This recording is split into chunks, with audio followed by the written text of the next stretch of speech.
Hello everyone, welcome to the channel of Tradeometry. Today is April 1st, Wednesday. Sorry I didn't have the time to make a video last week. I decided to make up for it today, and a lot of things happened in the past few days, and especially tonight. Trump just made an announcement from the White House tonight. So he mentioned a few things. He said the war is essentially over, but that the US would continue to bomb for another 2 weeks. He did mention this before, and he's been saying this over and over again, but without telling the market exactly why they need to keep bombing Iran for another 2 weeks. If this war is essentially over, why do you need that additional 2 weeks? What is that for? Right?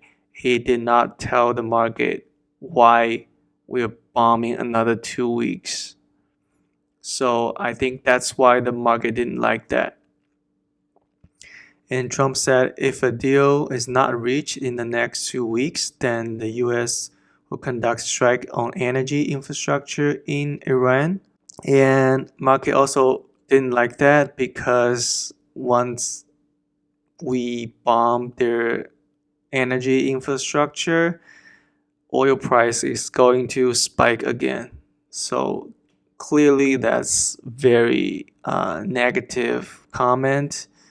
Trump also said the NATO countries are doing nothing to help, and that if they want oil, they should either buy it from the US or go to the strait and take it themselves. And market once again did not like what Trump was saying because he's basically downplaying the importance of the strait. I don't think he can just say buy from US because even though US is a big oil exporting country, but currently we do not have enough capacity to provide that much oil to the entire world. Maybe sometime down the road and we keep drilling, we keep expanding our oil production, maybe we can do that by next year or so, but as of right now, it's going to be very, very difficult for US to increase production dramatically. So those were the uncertainty that market didn't like in the Trump speech. So in the past 2 days, we did see a big rally in the past 2 days.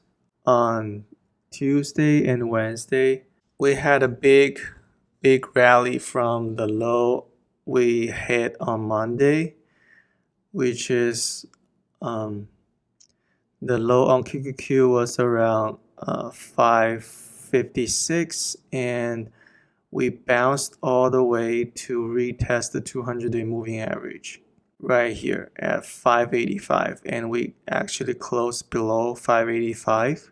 And this is expected because 200 moving average is pretty significant once you break down, and the first retest will usually fail, and then sometimes you get lower low, sometimes you get a higher low or a double bottom, and then you form a double bottom and then bounce again and try to break out of the 200-day moving average again.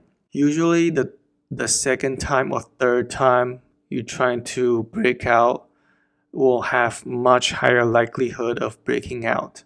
I did trim off a lot of my calls today, and also I've added some put options for protection because we were expecting Trump to speak tonight, and I had a bad feeling about what Trump's going to say.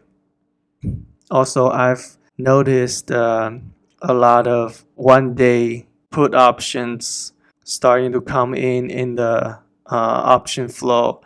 And I've also looked at Bitcoin. It's been unusually weak in the past 2 days, despite the market is having a huge bounce. I was very suspicious in the mid of the day, and I decided to buy some put options for hedge. So looks like it will protect a lot of my downside. As of right now, QQQ overnight market is down 1.3%. I don't know if we'll fully retrace to retest the low, we'll see. But from what I'm seeing right now, it's not very good. And you can look at the oil price right now is up over 4% overnight. It's hitting 129, almost 130 again. Tuesday high at 130, and we're already back to 130 almost. So this is also not good. So in the past few days, I've also been reflecting on my trades lately. So obviously I've made a few mistakes in the past couple weeks by going long a little too early, and then I've took the unnecessary risk that caused the big dump when I don't have to take those risks. I was being a little too confident on my thesis. I thought we'd get a larger bounce, but sometimes things can happen like this. It breaks straight down and bounce.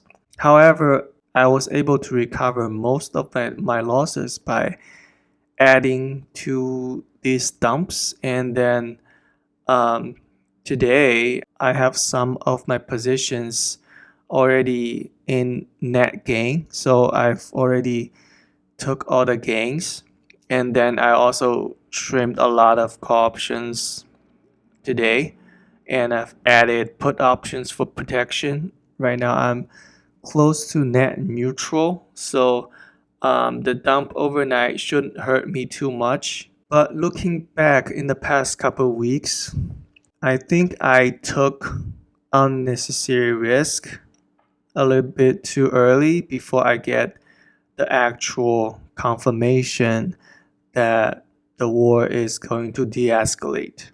So Trump has signaled to us it will take another 2 to 3 weeks to finish off everything. So ideally, if this actually plays out, US can actually finish off everything within the next 2 to 3 weeks. I think they should be fine. I think we get a bounce eventually, but in the meantime, I think we still get a lot of volatilities in April, and we'll have a lot of news going back and forth. We have the oil price continue to impact the market, and we have the inflation number coming in. Those numbers may not look pretty, and I think the next 2 to 3 weeks will be very tough. So going forward, especially in the next 2 to 3 weeks, my main strategy would be play the short term in and out instead of establishing a large position. I'll be doing some sell puts to take the advantage of the high volatility in the market right now. But I do believe eventually the market will bottom at some point in April and will resume the bull market in the second half of the year. For medium to long term, the thesis is that ultimately, as long as US can pull out of this war within the next 2 to 3 weeks, we can eliminate the risk of war and continued high oil price. And also, I do believe Strait of Hormuz is a self-correcting problem, and the assumption that a US withdrawal leaves Strait permanently crippled fundamentally misunderstands geopolitical economics. Iran's blockade is a wartime posture directly tied to the US and Israeli military threat.